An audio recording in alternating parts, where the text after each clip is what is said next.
Hello friends, பயிற்சி 3.10 first கணக்கு தான் நம்ம பார்த்துட்டு இருக்கோம். 4 2 என்னது? 4 2 -8. மைனஸ் முன்னாடி போட்டு மைனஸ் மறந்துடாதீங்க. பெருக்குனா -8, கூட்டினா -7. ஓர் 8 போடலாம்ல காய்ஸ். ஓர் 8 போட்டோம்னா 8. அப்ப 8க்கு மைனஸ் போட்டா நம்மளுக்கு -7 கிடைக்கும். அப்ப ஓர் 8னா பெருக்கும் போதும் -8 கிடைக்குது. பை 4x பை 4x போட்டுங்க. ஓர் 4 2 4 8. அப்ப 4x + 1 x - 2 போடுவீங்களா? ஈக்குவல் டு 0 போட மறந்துடாதீங்க. 0 போட மறந்துட்டீங்கன்னா மார்க் போயிடும். 4x + 1 = 0, x - 2 = 0. இப்போ 4x + 1 அங்கிட்டு போனா என்னவா மாறும்? -1 மாறும். -1 போட்டாச்சு. 4x அப்ப 4 என்னவா போகும்? இங்கிட்டு போனா வகுத்தலா போகும். அப்ப x = 1/4. இப்போ x - 2 = 0, இங்கிட்டு போகும்போது x = +2 மாறும்.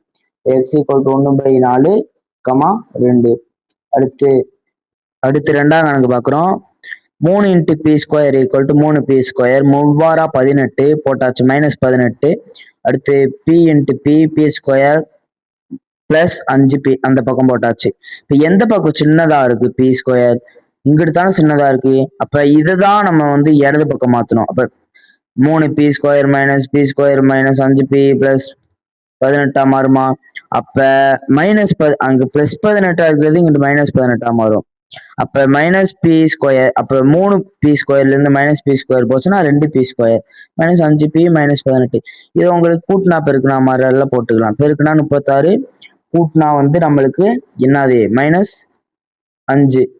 அப்ப 4 9 36 கரைச்சிரும். By 2p by 2p. ஓர் 2 2 2 4. அப்ப p + 2 2p + 9. அதே மாதிரி நம்ம அப்பா போட்ட மாதிரியும் p + 2 = 0. அப்ப இந்த +2 இங்கிட்டு போனா -2 மாறும். 2p = -9 மாறும் இங்கிட்டு போனா. p = -9/2. p யோட ஆன்சர் போட்டாச்சு. இதே மாதிரி உங்களுக்கு அடுத்த பார்ட் 2 வேணும்னு நினைச்சீங்கன்னா கீழே கமெண்ட் பண்ணிருங்க. பார்ட் 2 கமெண்ட் பண்ணுங்க, நம்ம கிரியேட் பண்ணி போடலாம்.